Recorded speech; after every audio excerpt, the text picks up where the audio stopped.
السلام علیکم ورحمۃ اللہ وبرکاتہ. سفیان چھاگلا صاحب کیسے ہیں آپ؟ وعلیکم السلام ورحمۃ اللہ وبرکاتہ.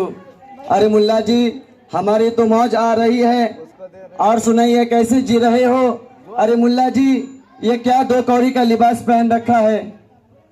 ارے بیوقوف دولت مند اپنی زبان سنبھال. کیا میں تمہارے پاس کبھی لاکھوں کا قبرہ مانگنے گیا ہوں؟ خدا نے جس حال میں رکھا ہے خوش و آرام میں ہوں.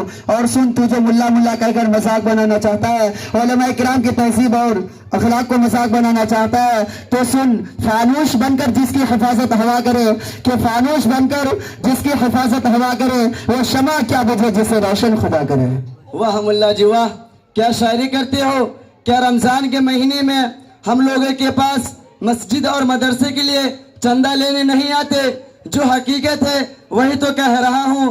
تم لوگوں کی حیثیت ہی کیا ہے رسید اٹھائے چلے چندہ مانگنے کے لیے؟ مجھے تو بہت افسوس ہو رہا ہے تمہاری جاہلیت پر. پہلے میں سمجھتا تھا کہ تم بہت مغرور ہو، لیکن آج مجھے پتا چلا کہ تم بہت بڑے جاہل بھی ہو. تم نے جو رمضان کی بات کہی ہے تو اس کا جواب یہ ہے، ہم اپنے لیے نہیں بلکہ مہمان رسول کے لیے مانگنے جاتے ہیں. اور تم جو کچھ بھی دیتے ہو وہ تمہارا نہیں بلکہ اللہ کا دیا ہوا ہے. دعا کرو کہ تمہارے مال میں اکال پڑ جائے، تمہارے پاس کوئی مانگنے نہیں آئے. تم نے کبھی دیکھا ہے غریبوں سے مانگتے ہوئے، یتیموں سے مانگتے ہوئے، بیواؤں سے مانگتے ہوئے؟ ہم تو ان سے لیتے ہیں جو صاحب نصاب ہو اور جس پر زکوٰۃ فرض ہے. اور تم چندوں کو ہنستے ہو تو کاش آج سے 1400 سال پہلے کا واقعہ معلوم ہوتا. خود محمد رسول اللہ صلی اللہ علیہ وسلم نے چندہ لیا تھا. اس واقعہ میں ابوبکر صدیق رضی اللہ عنہ اور عمر رضی اللہ عنہ کا دلچسپ واقعہ بھی موجود ہے. اگر تم کو یہ سب باتیں نہیں معلوم تو چاہو ڈوب مرو. ارے ہمیں سب پتا ہے کیا رسول اللہ صلی اللہ علیہ وسلم نے جھک جھک کر شکریہ ادا کرتے تھے. چلے برے تاریخ بتانے. ارے بھائیو ان لوگوں کی وجہ سے ہی سماج اور سوسائٹی میں ہم لوگوں کی بدنامی ہو رہی ہے. تم نے جو جھک جھک کر سلام کی بات کہی ہے وہ کچھ درجے میں صحیح ہے. کچھ جاہل قسم کے مولویوں نے جھک جھک کر سلام کر کے تم لوگوں کا دماغ خراب کر دیا ہے. مجھے دیکھو کبھی جھکتے ہوئے دیکھا ہے؟ جو اصل میں خاص عالم دین ہوں گے وہ اخلاق تو پیش کریں گے لیکن تم جاہلوں کے سامنے جھکیں گے نہیں. ارے ملا جی ایسے کتنے لوگ ہوں گے؟ گنے چنے 3 یا 4 لوگ. اعتبار تو اکثریت لوگوں کا ہوتا ہے. نہیں تم جھوٹ بولتے ہو. جو اصل میں خاص عالم دین ہوں گے وہ ایسا ہرگز نہیں کریں گے. شاید تم جیسے سوسائٹی والوں کو معلوم نہیں قرآن کیا کہتا ہے. حدیث پاک میں رسول اللہ صلی اللہ علیہ وسلم نے کیا فرمایا؟ اللہ تعالیٰ کا ارشاد ہے انما یخشی اللہ من عباد العلماء. شاید قرآن پاک سے پیٹ بھر گیا ہو تو ذرا حدیث پاک سے پانی پی لے.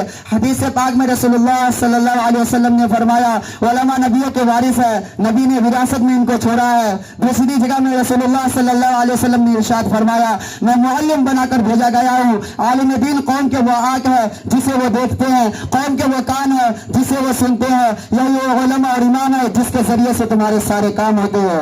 اگر یہ علماء نہ ہوتے تمہارا نکاح کون پڑھاتا؟ تمہارے بچے کے کان میں اذان کون دیتا؟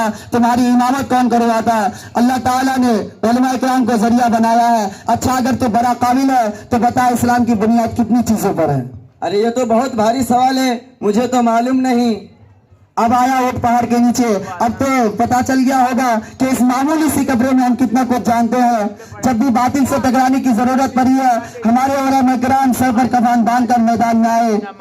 جب انگریز ہندوستان میں آیا ان کے مقابلے میں ہمارے علماء کرام میدان میں آئے. مولانا حسین احمد مدنی، مولانا ابوالکلام آزاد، شیخ الہند اور علامہ نور شاہ کشمیری رحمت اللہ علیہ میدان میں آئے.